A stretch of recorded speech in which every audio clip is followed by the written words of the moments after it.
Iya, ya yang penting kriterianya jelas. Pokoknya kullu jirmin maka najirman yamna'u wusulal ma'ilal basyarah fahuwa mani'un. Nah itu, fahuwa mani'un. Itu penjelasannya banyak sekali. Dalam kitab Majmu' juga ada, dalam kitab Asnal Matolib juga ada, banyak penjelasan tentang itu.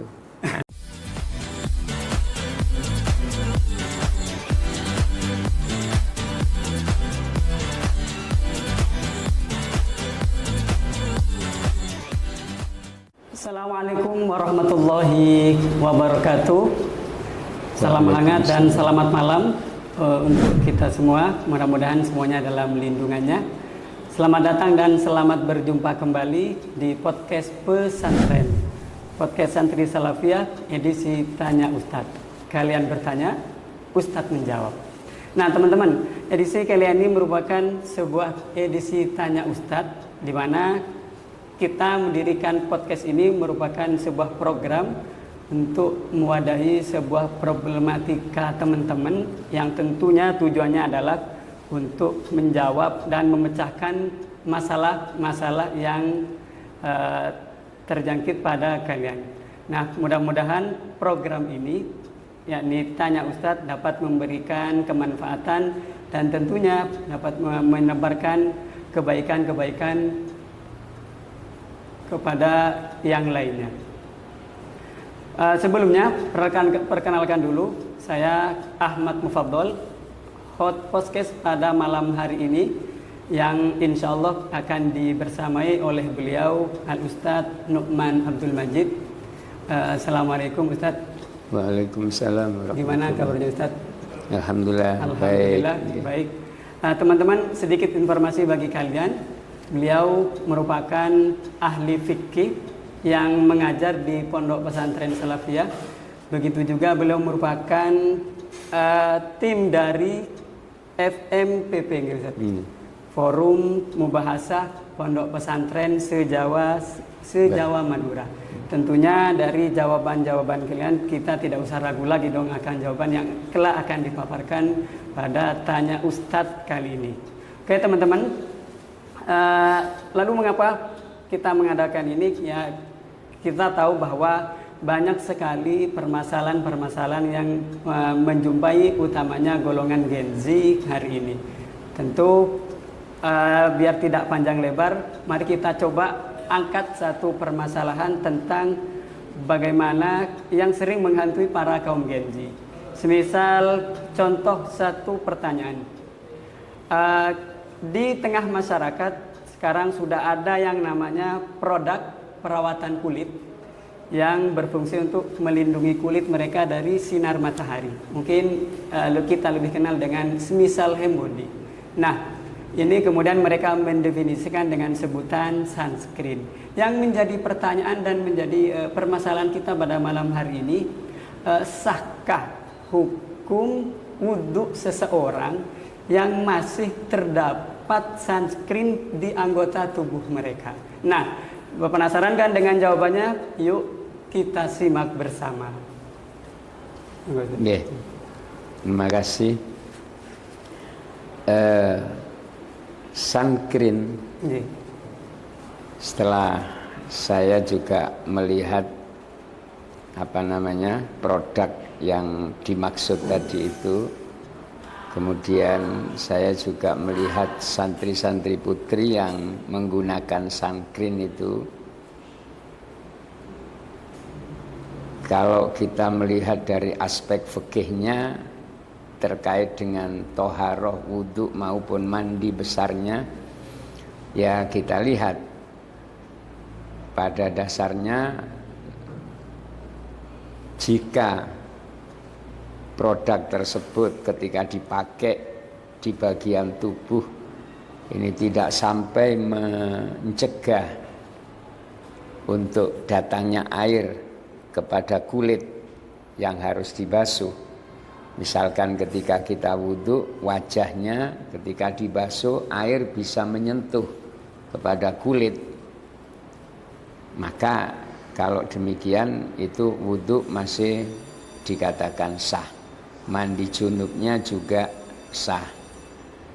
Tetapi jika misalnya produk itu memang setelah dicek kemudian kok air tidak bisa sampai kepada kulit, ini terhalang oleh bahan tersebut, maka ini dipastikan wudhu dan mandi besarnya ini tidak sah. Melihat realitas yang ada, karena sunscreen itu ada yang jelly, ada yang ya cair, yang krim ya namanya, krim. Nah, kalau yang jelly itu sepertinya saya setelah melihat itu bisa dipastikan itu tidak cukup untuk dipakai ya, ketika wudhu kalau tidak dibersihkan terlebih dahulu. Berarti yang dari jenis jelly berarti tidak sampai air tersebut kepada anggota. Air tidak bisa sampai kepada kulit. Nah, kalau yang bentuk jelly. Nah, kalau yang berbentuk jelly itu air dipastikan tidak sampai kepada kulit. Berarti ketika akan wudhu atau mandi besar itu harus dibersihkan. Harus dibersihkan terlebih dahulu. Dibersihkan lebih dahulu dan ternyata ada pembersihnya. Ketika kita beli sunscreen itu satu paket itu ada termasuk bahan untuk membersihkannya. Nah, itu menjadi bersih memang. Sepertinya produsen juga menyadari mungkin kalau ini bagian dari sesuatu yang mencegah air untuk sampai ke kulit yang harus dibasuh. Sehingga diberi juga satu paket pembelian itu ada pembersihnya. Nah, itu ini yang jelly. Untuk yang cair, yang mae berupa lotion berarti. Lotion ya, gimana Mas? Semprotan gitu ada. Nah ya, itu masih kalau tidak ghalib, kalau tidak tebal, ya itu masih bisa air sampai kepada kulit. Nah, berarti itu cukup, wudhunya cukup, mandi besarnya juga cukup. Berarti tidak usah membersihkan terlebih dahulu. Tidak usah, ya. Ini disamakan seperti aduhnu, minyak. Minyak itu kan cair. Aduhnu itu ketika kita misalnya habis memegang minyak goreng itu, tangan biasanya kan licin. Nah itu ketika wudhu air biasanya hanya lewat, tidak menetap. Ya, air hanya lewat, itu cukup. Karena memang tidak disyaratkan dalam membasuh itu air harus diam. Cukup lewat saja, yang penting menyentuh kepada kulit. Nah, itu tidak masalah. Nah, sunscreen yang jelly, yang cair ini tidak berbeda jauh dengan minyak goreng tadi. Dari teman-teman bercerita seperti ini, Ustaz.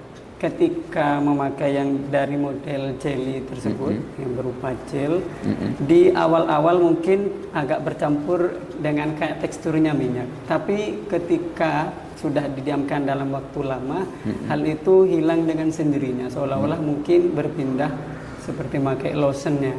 Apakah kalau wudhu yang seperti ini di awal itu tidak sah, kemudian ketika dia sudah berubah wujud itu sudah mulai sah kembali sebagaimana lotion yang ya kita kembalikan kepada kriterianya. Pada dasarnya kan begini, maka najirman yamna wusulal ma'ilal basyaroh, sesuatu yang berbentuk jirim, ya, yang berbentuk benda, ketika kemudian mencegah air untuk sampai kepada kulit, maka ini dipastikan itu toharohnya menjadi tidak sah. Tapi ketika kemudian di perjalanan waktu karena mungkin terserap oleh panasnya tubuh sehingga kandungan minyaknya itu menjadi hilang, atau misalnya kemudian bahannya juga menjadi hilang misalnya atau menipis dan air bisa sampai, ya tentu hukumnya akan berubah. Yang penting kaidahnya atau kriterianya apa saja itu barang yang menempel di kulit kita. Kalau nanti itu bisa mencegah air kepada kulit, itu termasuk menjadikan toharohnya tidak sah. Tapi kalau air tidak tercegah untuk bisa nyampe kepada kulit, apapun barangnya itu, maka itu masih dikatakan toharonya tetap sah. Gitu. Saya melihat pertama-tama ketika saya melihat anak-anak santri putri saya suruh pakai, Kemudian saya suruh praktekkan. Yang jeli itu sepertinya air tidak bisa nyampe karena seperti blue band, seperti mentega, seperti blue band. Ketika blue band itu diusapkan, dalam kitab ada syam'in, ada ajin. Kalau kulit itu ada syam'in itu lilin ya, lilin itu yang dibakar kemudian netes. Nah itu bisa mencegah air sampai ke kulit. Termasuk al-ajin, ajin itu adonannya roti. Nah ini kan kadang-kadang nempelnya tebal. Nah ini mencegah air juga. Termasuk yang saya lihat dari prakteknya santri putri itu ketika memasang sunscreen ini, yang jelly ini seperti tak ubahnya seperti syam'in, seperti tetesan lilin atau seperti tetesan ajin adonannya roti. Itu awalnya seperti itu. Maka saya bisa pastikan itu menjadi tidak sah kalau tidak dibersihkan lebih dahulu. Soal di perjalanannya kalau konon ada bisa hilang, ya barangkali sama juga dengan ajin yang nempel di kulit karena kena panasnya kulit bisa hilang. Kemudian berubah. Iya, ya yang penting kriterianya jelas. Pokoknya kullu jirmin maka najirman yamna'u wusulal ma'ilal basyarah fahuwa mani'un. Nah itu fahuwa mani'un. Itu penjelasannya banyak sekali. Dalam kitab Majmu' juga ada, dalam kitab Asnal Matolib juga ada banyak penjelasan tentang itu. Nah itu ya.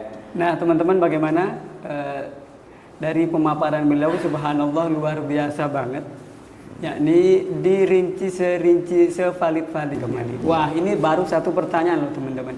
Kita akan terus mengangkat beberapa pertanyaan-pertanyaan yang tentunya kalian sendiri akan penasaran dengan jawaban-jawaban yang selanjutnya. Oke teman-teman, mungkin itu cukup dulu dari pertanyaan pertama. Kita akan lanjut ke pertanyaan berikutnya Ustaz. Monggo. Pertanyaan berikutnya adalah, kali ini pembahasannya adalah tentang masih terkait dengan ubudiyah. Yakni kita tahu setiap event 5 tahunan mungkin kita ada yang namanya pilkada, dan kita sebagai masyarakat Indonesia ketika mempunyai hak dituntut untuk mencoblos. Namun realita yang terjadi ketika kita nyampe ke TPS, kita diminta oleh panitia untuk mencelupkan jari kita ke bak tinta sebagai bukti bahwa kita telah mencoblos. Namun anehnya bekas tinta yang ada di jari jemari kita itu sulit untuk dihilangkan. Pertanyaannya, bagaimana hukum sholat yang masih ada bekas tinta pemilunya di jari jemarinya Ustaz? Karena mungkin kita semuanya sudah pengalaman dan mungkin sudah mengalami hal ini. Mungkin kita beranggapan wakanya kalau sulit nggak apa-apa, tinggal sholat aja. Apakah hal itu dibenarkan demikian atau memang ada solusi yang lebih baik lagi? Ya. Untuk tinta, ketika habis nyoblos kemudian dicelupkan ke tinta, jikalau masih ketika habis dicelupkan kemudian digosok ini masih bisa lepas, yang bisa lepas itu namanya jirim. Nah itu kalau tidak digosok, padahal masih bisa lepas kalau digosok.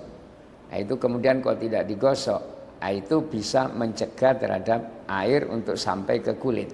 Selama digosok itu bisa lepas bekas tinta. Iya, artinya dalam bahasa kitabnya ma'amkana takshiruhu, sesuatu yang masih bisa dikelupas.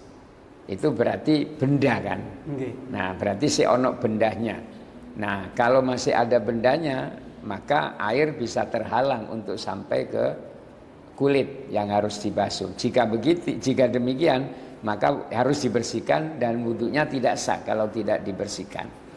Tapi ketika digosok sudah memang tidak kena, berarti yang melekat itu hanya warna. Hanya warnanya. Ya, kalau ada bendanya tentunya digosok akan lepas.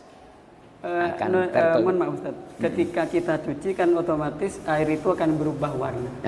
Apakah itu termasuk benda yang menghalanginya atau hanya sekedar termasuk ya warnanya? Ya, misalnya ketika disuci disiram warnanya masih katut.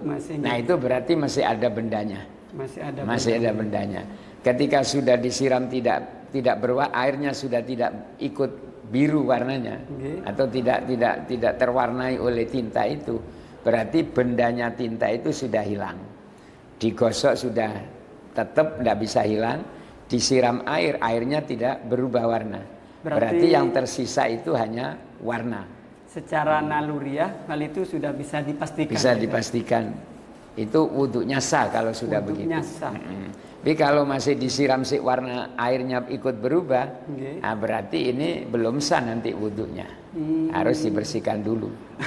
Sama dengan pen saja, tulisan pen itu yang dinulis di tangan, kalau digosok itu masih hilang, berarti bendanya kan masih ada. Berarti begitu juga tukang bengkel gitu Ustaz, yang mungkin mereka kesulitan untuk membersihkan secara totalitas, tapi hanya tersisa warna. Ya, itu tidak masalah. Tidak masalah. Nah, dicatat teman-teman bagaimana seharusnya kita lebih aktif lagi dalam menggunakan hukum. Jadi biar tidak sembrono. Ya. Jadi pada intinya setiap benda yang melekat atau termasuk mangsi atau tinta yang melekat ke tangan, jika disiram airnya masih berubah, berarti bendanya mangsi itu masih ada. Ini belum cukup untuk dilakukan sesuci kalau tidak dibersihkan. Maka dibersihkan dulu sampai air kalau dibasuhkan ke tangan yang ada tintanya sudah airnya tidak berubah, dan digosok ini juga tidak bisa hilang. Berarti yang melekat itu hanya warna, asar. Maka kalau yang tersisa hanya asarnya khibrun, asarnya tinta, ini tidak masalah dengan sesucinya. Tapi kalau masih ada tintanya, termasuk indikasinya kalau tintanya masih ada, ketika disiram airnya berubah warna, atau digosok masih katut. Nah, itu berarti masih ada barangnya, masih ada zatnya. Kalau begitu masih manek nanti wudunya tidak sah. Banyak persoalan ketika disiram air kok masih warna airnya ikut berubah. Disyaratkan kan orang sesuci itu air yang nyampe ke anggota yang dibasuh kan tidak boleh berubah.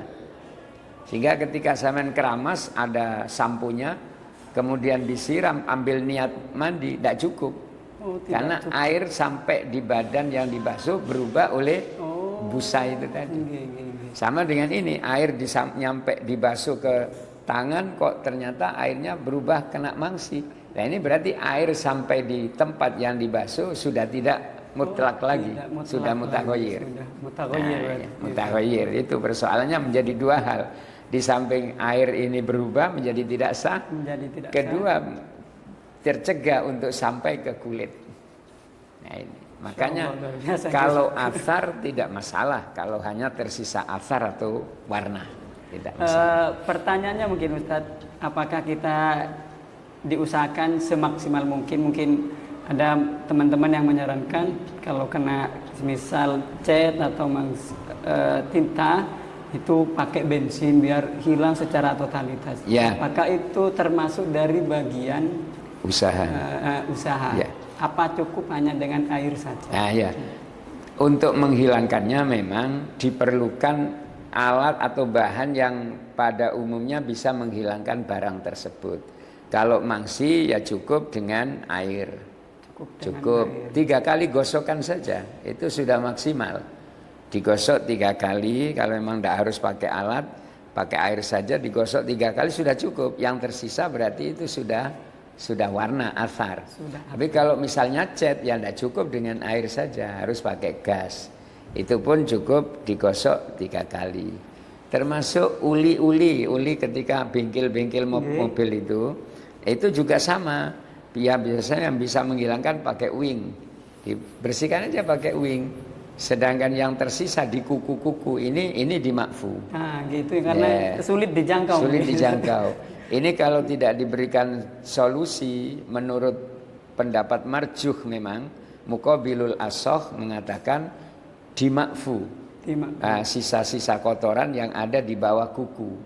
terutama bagi orang yang setiap harinya berkecimpung dengan persoalan itu. Dengan persoalan tersebut, sehingga mungkin kan kesulitan, kok bisa agama sesulit ini kan? Akhirnya menimbulkan pesan demikian. Referensinya bisa lihat dalam kitab Bughyatul Mustarsyidin, itu ada.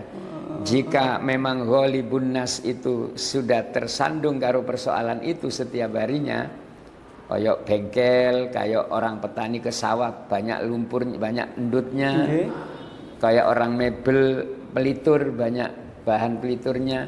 Ini ghalibuhum seperti itu setiap harinya. Ya maka yang tersisa di kuku-kuku ini dimakfu. Kalau karena tidak, saya berpikir kalau seandainya orang yang berkecimpung di dunia tersebut tidak sah, lantas banyak yang masuk neraka. Bisa-bisa dia malah wega, mosok ibadah seberat ini. Akhirnya bisa berdalih, aku gelem ibadah iku lah wis untung.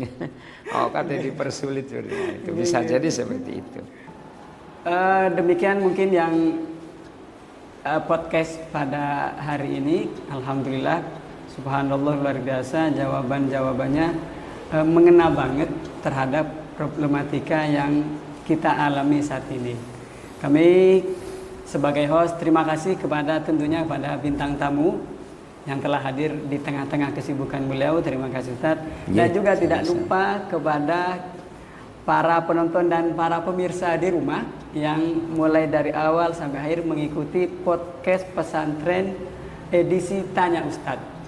Kalian bertanya, Ustadz menjawab. Nah, teman-teman jangan lupa, bagi teman-teman yang ingin mengirim pertanyaan, monggo kami persilakan bisa melalui kolom komentar YouTube atau akun resmi media sosial Pondok Pesantren Salafiyah. IG-nya bernama PP Salafiyah Pas. Kami tunggu pertanyaan-pertanyaan tersebut dan kami siap untuk bertemu kembali di edisi-edisi berikutnya. Demikian yang bisa kami sampaikan. Selamat berjuang. Wassalamualaikum warahmatullahi wabarakatuh.